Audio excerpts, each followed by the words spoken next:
네. 자, 지금 이벤트에 많이들 참여하고 계신 것 같은데요. 뭐 어떤 분들께서는 야, 거기 전화번호 남기면 뭐 광고 온다. 뭐 그럴 수도 있을 것 같긴 합니다. 아마 KB증권에서 광고 문자를 보낼 수도 있을 것 같긴 한데 이미 여러분의 전화번호 다 팔려가지 않았습니까? 저는 문자가 도대체 얼마나 많이 오는지 와, 그래서 뭐 이렇게 크게 중요한가 싶긴 한데요. 뭐 불편하시면 하지 마세요. 네, 하여튼 250분께 커피 쏜다는 거 잊지 마시고요. 자, 그러면 우리 박병창 이사님과 함께 시장 이야기 나눠보도록 하겠습니다. 어서 오십시오. 예, 안녕하십니까? 네, 반갑습니다.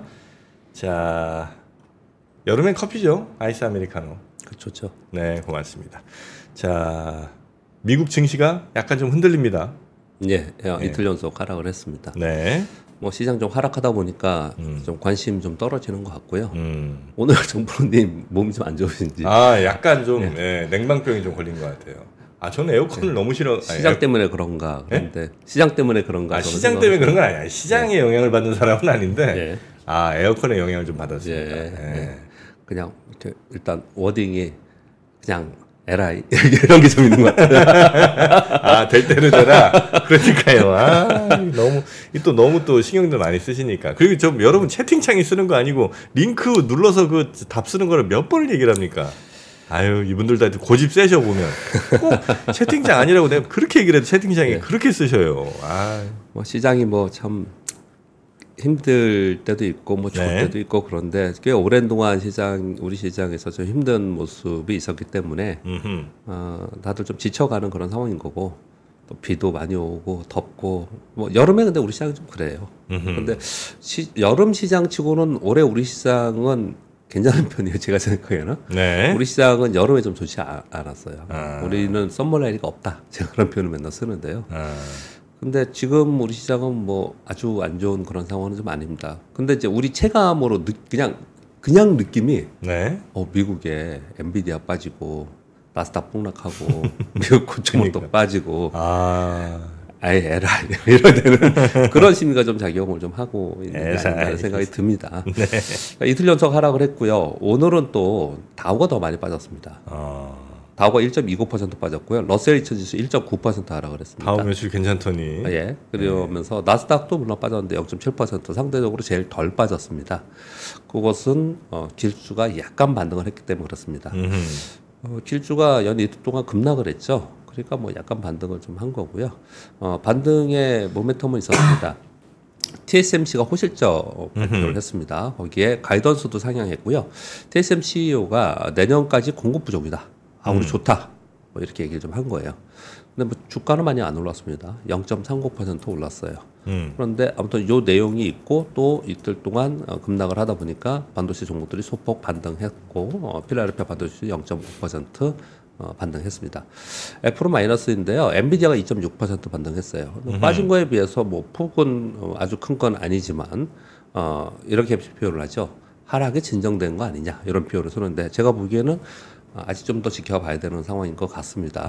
여튼 간에 길주가 반등을 좀 하면서 그러면서 나스닥은 상대적으로 좀 덜 하락하고 그동안에 좀 올랐던 다우 지수와 러셀 2000 지수가 상대적으로 더 많이 빠지는 그런 모습을 나타냈습니다. 20일가 기준금리 동결 요번에 했습니다. 인하하다가 동결했고요. 9월에 동결할 것처럼 얘기는 하고 있습니다. 그래서 요거는 이제 미국과의 눈치를 좀 보지 않을까 이렇게 생각을 합니다. 미국은 이제 그 정도 보여드렸고요. 차트 좀 이따 보여드릴 거니까 뭐 설명 다시 이어가겠습니다. 우리 코스피는 0.67% 하락을 했는데 어제 나스닥 급락 보고 출발했죠. 그래서 1.32%가 시가였습니다. 개파락 출발을 했어요. 반도체 주도로 하락을 했습니다. 근데 중간에 보니까 종목별로 반등을 좀 시도하더라고요. 그리고 어제 2차전지가 반등을 했어요. 2차전지? 네. 2차전지에서 그 소재 종목들 중에 대표 종목들 에코프로 이런 거 있잖아요. 이렇게 반등을 했습니다. 그래서 소폭 반등을 시도했는데 기본적으로 제가 지금 뭐 이거 드리기 전에 심리가 좀 그렇다 지금. 또 빠지네 이제 안 되는 거 아니야 이런 심리가 지금 있는 상태고요. 우리 시장은 그런 가운데 저는 이제 더 중요하게 생각하는 거는 외국인들이 이번 주 월요일도 설명을 드렸는데 외국인들이 지난주에 선물을 상당히 많이 샀습니다. 그 선물 누적 매수 잔고가 굉장히 많아요. 그래서 이게 좀 축소되는 과정이 좀 있는 것 같습니다. 그러면서 반등은 좀 제한적이었어요. 네. 이렇게 하루 종일 굉장히 지지부진한 그런 시장이었는데 오후에 우리 시장이 먼저 TSMC의 실적이 회자되면서 장 막판에 외국인들이 매수가 조금 들어왔고 그리고 삼성전자가 들어오면서 삼성전자가 강보합에 마감을 했습니다. 마이너스 2% 이상 있다가 그러니까 이제 지수는 약간 반등을 한 거죠. 시가가 1.32% 하락 출발했는데 종가가 마이너스 0.67%니까 반 정도 회복이 된 거예요. 그래서 알권이 들면서 좀 올라오는 그런 모습을 좀 나타냈습니다. 그러나 여전히 불안한 심리 좀 있는 상황인 거고요. 그래서 그런지 원전 핵심 관련주들이 강세를 보였는데 원전 관련주들이요 어제 고점에서 매물을 다 맞았어요. 핵심 관련주인 뭐 한전기술이나 이런 것들은 플러스에 좀 있는데 상한가 근처 뭐 20% 갔다가 플러스 10% 이렇게 이 정도 끝났고요. 네. 후발주는 마이너스까지 갔어요. 어제 뭐 일부 종목이 빠지는 거 보면서 동반해서 그랬던 부분도 있겠지만 어제 시장 영향도 상당히 있었다. 그렇게 좀 보여지고요. 조선주가 가장 견주합니다. 최근에 가장 견주한 섹터는 조선주예요. 아 그래요. 네. 근데 이유가 있습니다. 이거는 어떤 이유일까요? 조선주? 예. 조선주는 아니 뭐 워낙 수주도 잘 받았고 가격도 괜찮고 그리고 트럼프가 집권할 것 같으면서 전 세계 물동량이라긴 좀 그렇고 하여튼 그 배 움직이는 거나 이런 거에 더 수요가 더 늘어나지 않을까 이런 거 아니에요? 너무 쓸데없는 생각 많이 했나요 제가? 많은 부분은 제가 생각하는 것과 비슷하게 말씀을 주셨고요. 네. 그냥 먼저 이거 오늘 시황 얘기할 때 우리 시장에서 제가 맨 마지막에 괄호치고 썼는데요. 네. 지금 시장에서 미국 변동성 확대를 우려 속에서 지켜보면서 삼성전자, SK하이닉스의 반영 상황을 관심하고 있습니다. 즉 얘네들이 시장을 떠받치고 있었기 때문에 반도체가 여기서 꺾이면은 주도 섹터가 꺾이면서 시장 꺾일 거라 생각하기 때문에 이걸 관심 있게 보는 거예요. 그런 가운데 종목 장세가 되고 있는데 트럼프 정책 관련 수혜 섹터가 움직이고 있고 또 하나는 실적 시즌이고 우리 시장은 다소 좋아진 게 실적 방향으로 요즘에 움직이고 있습니다. 그래서 실적 상향 섹터의 중심이 수급이거든요. 네. 근데 괄호를 쳤습니다. 왜 조선이 좋은가? 보세요. 쏠림이 없었고 전통 산업이면서 실적이 좋아지는 섹터가 거기에 걸려 있는 거예요. 쏠림이 없었죠. 전통 산업이면서 실적 상향이 심해서. 아 그러네. 그래서 제가 지금 보기에 우리 시장을 볼 때 조선주가 계속 견주한 이유가 보세요. 그동안 많이 올랐던 기술주라고 하는 성장주라 하는 반도체라고 하는 AI라고 하는 데는 맞았어요. 네. 그러니까 그건 아니야. 2차전지 워낙 안 좋았어. 네. 아니야. 화장품 좀 올랐어. 아니야. 그렇게 하다 보니 지금 트럼프 당선 가능성이 높다고 하면서 거기에 대해서 전통 산업이 좋대. 그럼 우리의 전통 산업 좋은데 실적 좋은 게 뭐가 있어? 거기에 교집합으로 보면 거기가 있는 것 같아요. 그래서 어제 그저께 시장이 막 그렇게 막 헤매는데도 조선주는 좋았어요. 그래서 지금 상황에서 조선주가 좋은 이유는 그런 게 아닌가라는 생각을 좀 갖고 있고요. 실적 계속 좋다라고 하는 부분도 반영이 되고 있고요. 그리고 어제 오랜만에 2차전지가 소폭 반등을 좀 했습니다. 뭐 그 정도예요. 뭐 아주 특이한 그런 부분은 없고 그냥 우리 시장은 미국 눈치를 이제 봅니다. 우리가 맨날 걱정했던 게 이제 현실화되는 거죠. 과정에 있습니다. 결론은 못 내리겠고요. 네. 자, 우리 시장이 상대적으로 못 올랐는데 이제 좀 가려고 하는데 우리가 가려고 하는 모멘텀은 두 가지로 보고 있고 하나는 밸류업, 하나는 반도체. 이걸로 좀 가려고 하는데 반도체 우리 HBM 관련주들이 먼저 많이 올랐어요. SK하이닉스도 올랐고 한미반도체도 올랐고 테크이 많이 오르는 종목들도 있습니다. 근데 전반적인 반도체가 다 올랐느냐, 전공정 이런 거 못 올랐거든요. 그래서 이제 반도체 좀 이제 가지 않겠냐 이런 얘기를 계속 하고 있는데 미국이 반도체가 빠져버리네. 이게 우리가 우려했던 거잖아요. 네. 지금 그러니까 이제 사람들 생각이 우리 직원들도 저하고 어제 그저께 이틀 동안 계속 하소연을 하는데 이제 어떻게 해야 돼 이제 기회가 없는 거 아니에요? 이런 얘기들 좀 하는 그런 상황은 좀 있습니다. 네. 근데 반도체 사이클이 끝난 사이클로 보지 않죠 전체적으로요. 그래서 어느 정도 기간 동안 지금 요 수급적인 요인으로 인한 매물이 좀 맞을까? 네. 그리고 나서 다시 움직이지 않을까? 저는 이제 그 얘기를 어저께 설명을 드렸어요, 제가. 예, 반도체에 빠진 이유를 첫 번째, 두 번째, 세 번째 이유를 들면서 그럼 반등의 모멘텀이 뭐가 될 거냐는 이제 실적으로 보여줘야 되는 거거든요. 근데 이제 어제 TSMC 실적 보여주면서 조금 올라가긴 했어요. 근데 우리나라도 뭐 삼성제, SK하이닉 실적 보여주면서 뭐 보여줘야겠죠, 그거를. 그런데 이제 전체적으로 봤을 때는 누가 뭐래도 대장이 지금 엔비디아잖아요. 그렇죠. 근데 엔비디아 실적 발표가 8월 20 며칠 날 있어요. 그래서 이게 바로 회복되기 심리적으로 회복되기는 좀 어렵겠구나, 좀 시간이 필요하겠구나. 어저께 그렇게 말씀 좀 드렸잖아요. 그러니까 지금 이제 그런 구간에 들어가 있다고 좀 생각을 하고 있습니다. 네. 어제 우리 시장부터 먼저 말씀을 드렸는데요. 미국 시장 말씀드리면 금리 인하 부각과 트럼프 부각 요것으로 인해 시장에 수급 변화가 생겼어요. 기술주가 하락하고 산업주가 상승을 했습니다. AI 주도주가 급락을 하면서 단기적 수급 불균형이 생겼는데 이게 시간이 조금 필요하다 말씀을 좀 드렸는데 특히 오늘 미국은 옵션 만기예요. 우리나라는 매월 둘째 주 목요일이 옵션 선물 옵션 만기고요. 그리고 미국은 이번에 동시 만기는 아니고요. 셋째 주 금요일이 옵션 만기입니다. 네. 요 파생 상품의 만기 때 늘 말씀드리죠. 미국 시장은 굉장히 이 시장이 커요. 그래서 만기 영향을 받습니다. 그래서 만약에 어떻게 하냐면요, 이렇게 합니다. 만약에 아래쪽 방향으로 계속 포지션을 가져갔잖아요. 하락 방향으로. 그러면 그 방향으로 끝까지 끌고 가면서 이익을 극대화시키면서 청산하는 이런 것들을 되게 많이 해요. 그래서 한번 이게 수급이 깨지면서 네. 그러면 한쪽 방향으로 공격을 하잖아요. 그 공격하는 거는 이 파생상품 만기 시까지는 하고 그 후 폭풍으로 그 다음 주 월화 정도까지 영향을 받습니다. 네. 네, 이런 부분들이 지금 시장에 수급적으로도 영향이 상당히 있는 것이다. 그렇게 좀 말씀드리고 싶어요. 그래서 요 부분이 지나가고 나서 이 영향권에서 벗어나는 건 언제쯤이냐? 다음 주 한 화요일 정도 돼야 되지 않을까? 이렇게 좀 말씀을 좀 드리고요. 본격적으로 실적 시즌에 들어갑니다. 다음 주와 다다음 주 2주간이 이제 슈퍼 위기예요. 이 지금 실적 발표의 예상 날짜는 예상일입니다. 좀 틀릴 수도 있습니다. 그러니까 하루 이틀씩 틀리거나 그렇게 움직일 수 있는데, 다음 주에 보면은 뭐 텍사스 인스트루먼트나 마이크로소프트, 알파벳, CATL, 메타, 인텔 거의 대부분 또 많이 해요. 그리고 그 다음 주에 더 큰 것들도 많이 하고 그래서 실적에 따라서 개별 종목별로 따로 움직이겠죠. 네. 우리 그런 걸 많이 봤죠. 그렇게 좀 보시면 될 것 같고요. 그리고 그 다음 주에 가장 중요한 거는 26일 날 6월 PC가 발표됩니다. 이 PC에 따라서 7월 얘기가 골드만삭스는 7월에 금리 인하 한번 하지 않겠냐 이런 얘기를 해요.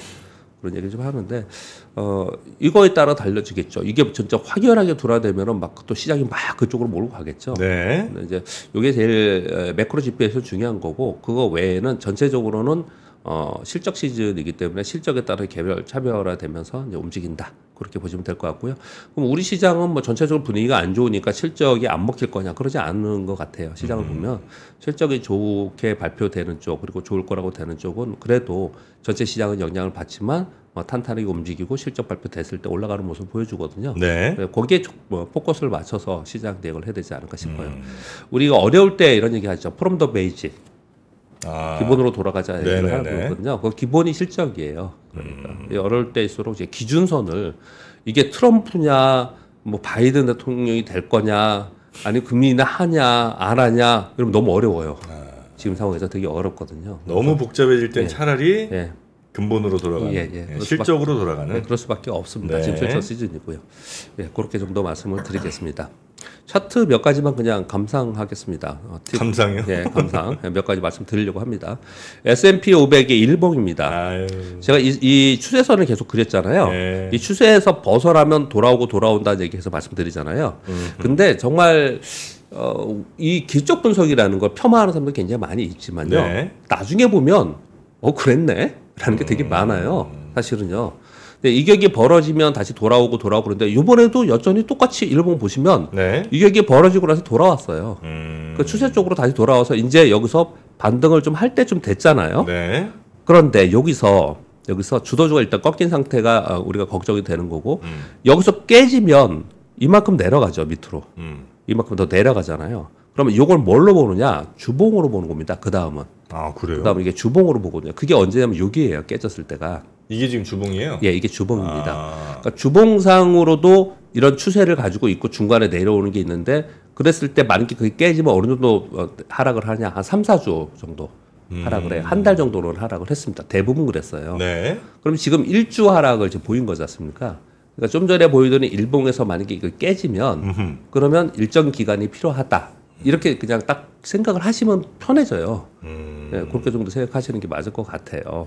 근데 지금 보시면 네. 일봉에서도 그렇지만 S&P 주봉에 어디 추세를 무너뜨리거나 깨진 게 있나요? 그런 게 없어요. 네. 예. 그런 건 없습니다. 그냥 다만 지금의 분위기가 어수선한 분위기 막 나오고 이런 걸 봤을 때, 야, 이제 고점, 여기가 고점 아니야 라는 걱정을 할 수 있는 거잖아요. 근데 그 고점을 누가 맞출 수 있는 건 아니잖아요. 항상. 네네네. 그러니까 확인해야 되는 거거든요. 고점의 확인은 뭐 거래량이나 아니면 주가 움직임도 확인을 하지만, 이중 고점을 찍는가를 확인하는 게 굉장히 중요하거든요. 그래서 여기서 깨고 내려가면 다시 올라오는 힘을 보고 하는 거예요. 제가 네. 그래서 계속 설명드리는 게 엔비디아를 설명을 자꾸 드리는 거예요. 이게 지수라고 만약에 볼게요. 지수로 올라가다가 중간에 내려와서 직전 고점을 돌파하지 못하니까 이렇게 꺾여 내려오잖아요. 근데 이번에는 직전 고점 근처도 못 갔어요. 이걸 걱정을 하는 거예요. 그러다가 내려온 거거든요. 이게 어제 그저께만 급락한 게 아니고 그 전에 벌써 전고점을 돌파하지 못하고 내려온 거거든요. 그래서 제가 설명드리기를 엔비디아는 이제 이게 막 내려가서 추세 전환되면서 하락하는 그런 게 아니고 일정 가격권에서 이제 기간의 조정에 들어갈 수 있지 않겠냐라는 의견을 좀 드렸고요. 그래서 이게 지금 여기서 밑으로 보다는 이 기간 조정을 보면서 옆으로 왔다 갔다 할 가능성이 좀 높아 보이거든요. 근데 제가 지금 지수 설명드리면서 이거 설명드리는 이유는 이게 만약에 지수라고 하면 이거는 꺾여 있는 지수거든요. 네. 정고점을 돌파하지 못하고 그 다음에서 음봉을 내면서 꺾여 내려오면 지수는 더 잘 맞아요. 차트가. 왜냐하면 다수의 군중의 심리가 반영되어 있는 거기 때문에 네, 지수는 네. 잘 먹거든요. 그래서 개별 종목보다는. 그래서 지금 이걸 보시고 다시 S&P로 가볼게요. 이건 주봉이에요. 이건 일봉이고요. 얘는 꺾였다가 다시 올라가서 다음 꺾이는 게 없잖아요, 아직. 그러니까 그런 확인은 있어야지. 지금 여기서 네. 뭐 이제 끝이다, 뭐 이제 절망스럽다, 뭐 이런 얘기들이 요즘에 소소히 나오는데 그런 정도는 아니다라는 정도 말씀드리겠고요. 네. 그다음 이제 우리나라 코스피입니다. 지나가 보면 비슷해라고 제가 이렇게 기적 분석 말씀을 드렸다시피 직전에 이걸 뭐라고 얘기하냐면 요즘에 그런 얘기하는 사람 아무도 없지만요. 진짜 뭐랄까요? 옛날 분석하던 사람들 얘기하는 건데 저도 옛날 사람이니까 이걸 엘리엇 파동이라 그래요. 엘리엇? 엘리엇 오파동이라 그래요. 네. 이걸 지금 추세가 네. 고점에 하나, 둘, 세 번 갔죠. 이걸 네. 엘리엇 파동이라고 하거든요. 그리고 이제 무너져 내렸잖아요. 요번에 또 고점 세 번 갔죠. 그리고 이제 떨어지고 있는 상황이지 않습니까? 네. 그래서 이거와 유사하게 되지 않겠냐라는 이제 분석이 나오는 거거든요. 근데 이건 역시도 확인이 필요한 거거든요. 왜냐하면 여기 잘 보세요. 네. 여기서 고점 찍고 내려갔다가 다시 리바운딩을 해요. 음. 그랬다가 정고점을 못 돌파하니까 깨지는 거거든요. 음. 그래서 리바운딩을 하는 게 굉장히 중요한 거예요. 거기서 확인하는 게.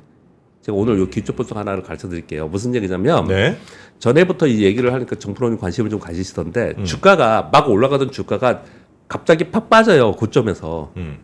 거기서만 내가 샀어. 네. 이거는 이익을 조금이라도 보고 나오거나 아니면 본전이 나올 수가 있어요. 왜? 반등을 하기 때문에. 아, 고점 찍고 내려왔을 때 네. 사면 네. 적어도 반등 정도 하면서 이거 보여드릴게요. 엔비디아 차트에서. 네. 고점 찍고 내려오면 여기서 사면은 네. 반등을 준다니까요. 처음에는. 근데 2차 하락에서는 하는 게 아니에요. 아, 2차 하락에서. 아, 그쵸.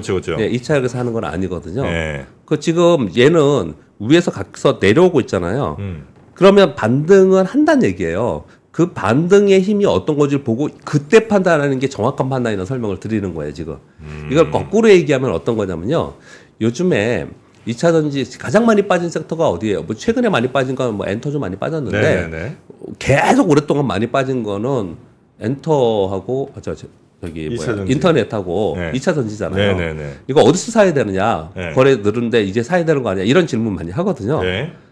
여기도 이 차트를 보고 그대로 설명드릴게요. 쫙 빠졌어요, 이렇게요. 네. 근데 빠졌다가 반등 주고 빠졌다 반등 주고 빠졌다 반등 주는데 이 반등에서 사면은 낭패지 않습니까? 네. 그렇잖아요. 네.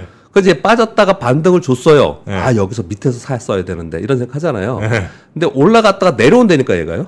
거꾸로 아까 설명드린 거꾸로예요. 위에 있는 건 내려왔다 반등을 주고 얘는 올라갔다가 다시 내려와요. 네. 내려왔다 직전 저점을 깨지 않고 다시 반등해야지 추세 전환이 되는 거잖아요. 네. 이거 여러분 다 아시는 거예요. 다시 한번 설명을 드리는 겁니다. 지금 지수 걱정이나 종목 걱정을 많이 하고 계시니까. 그리고 나서 저점 깨지 않고 추세 전환할 때 사라라는 게 무릎에서 사라라고 얘기를 하는 거예요. 그걸 확인해야 된다는 얘기거든요. 저점도 확인해야 되고 고점도 확인해야 돼요. 요건 일본 기준이에요?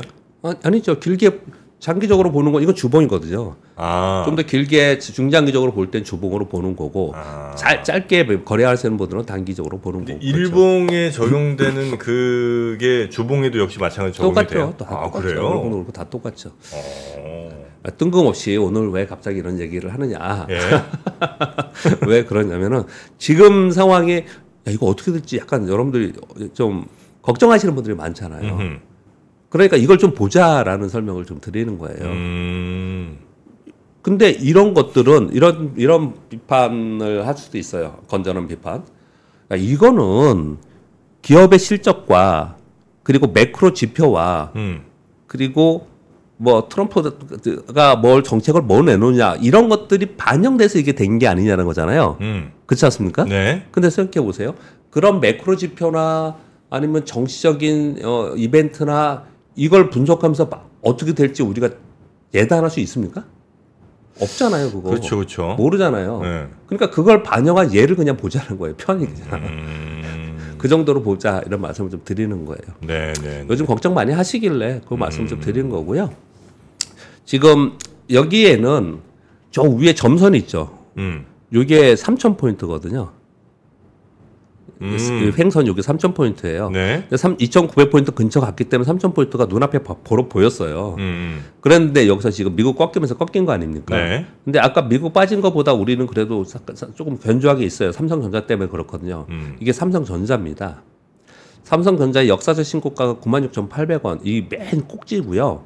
요거 빼고 나서 이 종가 기준으로는 9만 원이 신고가예요. 지금 86,900원입니다. 삼성전자가요. 네. 그래서 삼성전자의 주가 흐름으로 봤을 때는 우리 시장이 상대적으로 좀 견조하거나 위쪽을 좀 바라볼 수 있다는 얘기를 그래서 그동안에 계속 한 거예요. 이렇게. 네, 네, 네. 근데 지금도 그것은 유효한 상태이기 때문에 여기에 관련된 섹터 종목들이나 그런 것들을 좀 지켜볼 필요가 있다. 이렇게 좀 정도 설명드릴 수 있을 것 같아요. 아, 삼성전자 많이 갔네요, 그죠? 저 맨 꼭지 빼놓고는 이거 아시죠? 이게 우리 주가의 기초 분석할 때 이 위에 있는 꼬리나 아래에 있는 꼬리는 빼고 몸통만 갖고 하는 거거든요. 아, 그래요? 네, 몸통 갖고 하는 건데 이 몸통의 맨 위에 여기 보면 이 횡선이 9만 원입니다. 그러니까 사실은 이게 86,900원 9만 원 왔다는 얘기는 여기서 물린 사람들도 이제는 다 회복됐어요. 아니, 고생을 많이 했지만. HBM이 지금 안 됐는데도 이 정도면 예. HBM 달면 이제 훨씬 더 신고가 좀 얼마든지 가능하겠네, 그죠? 그 발표 나오면 곧바로 신고가 날 거라고 생각이 드는데요. 그걸 전혀 반영하지 않는 건 아니겠죠. 아, 언젠간 삼성이 할 될 거라는 믿음을... 것들을 어느 정도는 반영이 된 매수가 있긴 있었겠죠. 아, 그렇겠네요. 있긴 네네. 있었겠죠. 아니, 삼성이 못 하지는 않겠지 뭐, 설마. 그런 그죠? 정도. 그러니까 뭐 그렇게까지 막연한 건 아니고요. 네. 이제 시기적으로 그 동안에 발표한 내용들을 이렇게 추적해 보면, 만약에 됐다면 이제 발표 좀 되지 않겠냐라고 한 매수세가 있지 않겠냐라고 말씀을 드리는 거예요. 네. 그렇게 정도 보면 될 것 같습니다. 네. 오늘 뭐 차트 얘기를 좀 했는데 마지막 그냥 뉴스도 있지만 차트 얘기 하나 더 할까요? 차트 내친 김에. 좋습니다. 제가 오늘 공부가 아니고 주식시장이 참 이렇다라는 거에서 내가 아무런 시황과 상관없는 차트를 하나 가져왔습니다. 이 종목도 추천도 아니고 아무것도 아니에요. LS 에코에너지라는 주식이 있는데 이게 LS 전선 아시아예요, 예전에. LS 전선? 네, LS 전선 주식은 있고요. LS 전선이 주주고 LS LS 전선 아시아라는 게 아시아가 있어요. 따로 있어요? 네, 따로 있었습니다. 아, 그래요? 네, 그게 이름을 바꿨어요. 네. 제가 이걸 보면서 야, 이거 시간 될 때 한번 뉴스 별로 없을 때 어디 가서 강의를 하든지 할 때 한번 요걸 보여드려야겠다는 생각이 들었어요. 저 혼자 뭐예요, 이게? 씁쓸하게 웃으면서. 이게 2015년도에 상장했는데 네. 제가 이 주식을 2번 정도 투자를 했었어요. 정말 이게 뭐냐면요. 거의 8년 그쵸? 한 8년 동안 주가가 안 움직였어요. 제가 분석해 볼 때 괜찮거든요. 이거 뭘 많이 하는 데냐면 베트남의 케이블, 네. 전선 이런 거 하는데 그래서 베트남의 발전이나 이런 걸 봤을 때 난 이런 거를 두고서 내가 있으면 좀 되겠다라고 하고 제가 2번 했는데 2번 다 실패했습니다. 그냥 나왔어요. 네. 그냥 나왔어요. 정말 오랫동안 이렇게 있었던 거예요. 근데 갑자기 왜 이렇게 튄 거예요? 지금 붐이잖아요, 전선이. 아, 그래서? 예. 전력기기들 붐이지 않습니까? 그러면서 그냥 곧바로 여기서부터, 이거 5,000원 근처에서 떴다면 이제 거의 10배 단 거죠. 이런 움직임이 난 겁니다. 여기에서 뭘 설명드리려고 하는 거냐면 2가지인 거예요. 하나는 주식이라는 주가 움직이라는 게 이렇더라라는 설명을 좀 드리는 거거든요. 그 개별 기업의 가치가 분명히 있다 하더라도 네. 어떤 전 세계적인 붐과 패션이나 아니면 자기 차례라고 저희는 표현하는데 그게 와야지 되는 거예요. 이게 자기 차례가 아닌데 들고 있을 때 정말 오랫동안 고생하는 경우가 많습니다. 네. 그래서 그 부분을 이게 주식이 굉장히 좋은 주식인데 이익도 이렇게 많이 하는데 이건 왜 못 가? 막 이런 걸 얘기 많이 하잖아요. 그래서 지금의 이 산업이나 아니면 경기 사이클이나 아니면 세상이 돌아가는 그러니까 주식을 쳐다보지 말고 세상을 이게 보자 이런 얘기들 많이 하잖아요.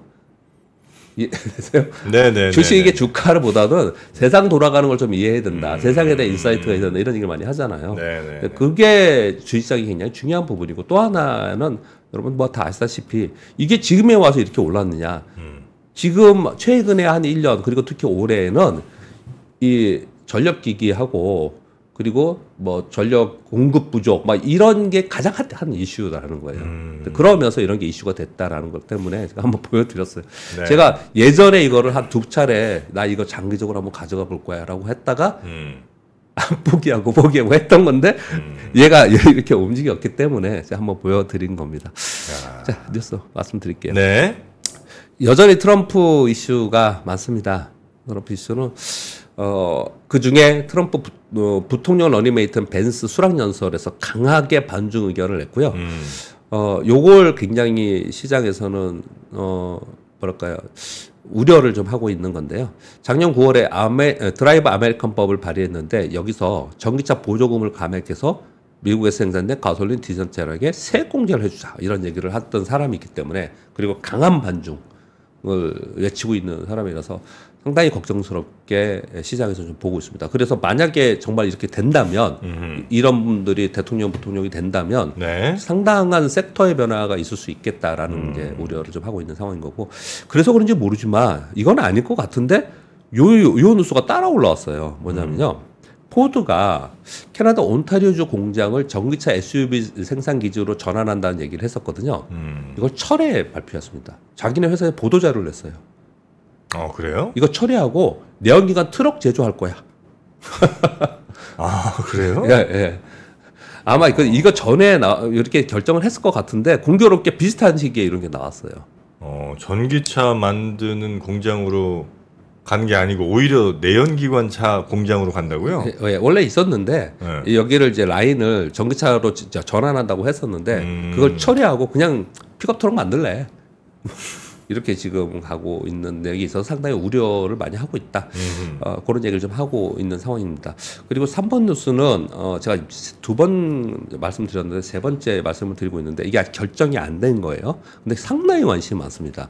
미국의 생물보건법이라는 것을 지금 의회에 이제 상정을 좀 한 상태에 있어요. 생물보안법이요? 네, 이거 뭐냐면 바이오예요, 바이오. 그러니까 미국의 국방수권법의 개정을 통해서 그 안에 들어가는 거예요. 미국 정부 및 산하기관 등을 지원받는 기업이 중국의 바이오 기업과 거래하는 것을 금지하는 거예요. 근데 이게 안 되고 통과 못 되는 게 중국 기업들 로비가 엄청나게 세답니다, 지금. 그래서 제한되고 있는데 실제로 될지 안 될지는 결정이 되지 않았지만 네. 많은 기업들이 우리나라의 CMO, CDMO 기업들의 문의를 굉장히 많이 한다고 합니다. 이런 우려가 있으니까. 그래서 실제로 최근 들어서 물론 시장이 좀 흔들리면서 상당히 시장이 흔들리면 바이오가 좀 움직이거나 유틸리티가 움직입니다. 네. 요즘에 그 통신주 좀 움직이잖아요. 그런데 아무튼 그런 시장의 영향도 있지만 최근에 CMO 기업들은 주가가 반대로 오르고 있죠. 이런 내용들이 좀 있다는 말씀 드리겠고요. 세계 스마트폰 시장 부활 조짐이라는 전자신문에 있는데 그럴 것 같지 않습니까? AI 폰으로 인해서 뭐 슈퍼사이클 얘기까지 했는데 온디바이스로 인해서 성장률이 좀 늘 것 같습니다. 네. 그래서 올해 2분기 출하량 전년 동기비 6% 증가하면서 3년 만에 성장률이 제일 높았다 이런 얘기를 좀 하고 있고 시장 점유율은 삼성전자 20%. 요 뉴스 많이 나오죠. 삼성전자가 1위 요번에 탈환했다 이런 얘기 많이 나오죠. 이런 얘기가 있었고요. 그리고 시간 내서 5번은 하지 말, 아니 5번까지 할게요. 네네. 한국은행에서 발표한 국제 투자 대체 대조표 국내 거시경제 영향. 한국은행에서 이걸 발표했더니 이걸 가지고 국내에 계시는 경제학자분들, 석학분들이 모여가지고 분석을 한 거예요. 이걸 가지고요. 그 내용들이 나왔는데요. 올해 1분기 우리나라의 순대외 금융자산 잔액이 8,310억 달러.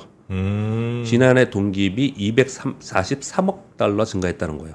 243억 달러면 이거는 주식 투자 이것만이 아니고 직접 투자 이런 거 다 포함하는 겁니다. 부동산 다 들어간 거예요. 243억 달러면은 어느 정도 됩니까? 한 30조 정도 되죠. 네. 딱 그냥 우리가 30조 근데 공교롭게 미국 주식 늘어난 금액 정도 되는 것 같아요.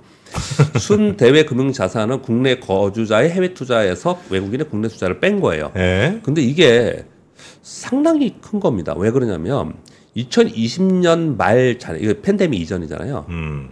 그러니까 팬데믹 바로 직후죠. 요때 잔액이 4,872억 달러였어요. 네. 그 3년 만에 4,800억 달러가 8,310억 달러 됐다는 건 정말 어마어마한 증가 아닙니까? 3년 만에 사실 따지고 보면은. 그러네요. 그렇죠. 네. 그래서 이제 이게 긍정적 효과도 있고 그 부정적 효과도 있는데 긍정적 효과로는 이런 분석을 하죠. 한국 경제의 외화 방파제 역할을 하겠죠. 그래서 전에 이런 얘기 하잖아요. 우리나라 왜 그 달러가 강세가 되고 원화가 약세되고 그리고 또 우리 또 원화 약세를 방어하기 위해서 뭐 좀 돈 좀 쓰고 달러 쓰고 이러면은 우리 외환 보유가 줄었다 그래서 걱정하시는 분들 있잖아요. 네. 옛날 분들 우리 외환위기를 겪은 사람들은 90년대 말에 그 걱정을 되게 많이 하거든요.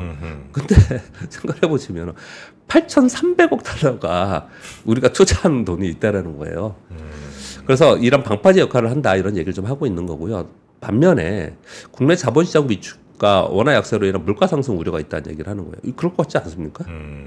이로 인해서 실제로 상당히 많은 금액이 원화를 달러로 바꿔서 미국 시장 투자를 하는 거잖아요. 그럼 달러 강세가 되는 거 원화 약세가 되는 거고. 네네. 그럼 원화 약세가 되면 될수록 수입 물가가 올라가기 때문에 물가는 상승하는 요인이 된다는 거거든요. 그래서 이게 일방향으로 하는 것에 대한 걱정을 하는 거예요. 상당히 부분. 그런 얘기들을 좀 하고 있습니다. 우리나라 저 외환 보유고보다 훨씬 많은 금액인 거 아니에요? 훨씬 많죠. 그렇죠. 8천억 달러 뭐 이렇게 되면 우리나라 네. 투자자분들 대단하시네요. 직접 투자도 상당히 많았으니까요. 대체 투자도 상당히 많았고 뭐 그렇기 때문에 이런 일들이 벌어지고 있는 것 같습니다. 네. 자, 그럼 오늘은 이 정도로 시장 이야기 마무리하고 한 주간 고생 많으셨던 우리 박병창 이사님 다음 주에도 잘 부탁드리겠습니다. 고맙습니다. 감사합니다. 박근영, 이선영, 사경인, 염승환 투자 마스터들의 세심한 케어로 건강한 투자 습관을 만드세요. 3프로 멤버십 3프로 앱에서 확인하세요.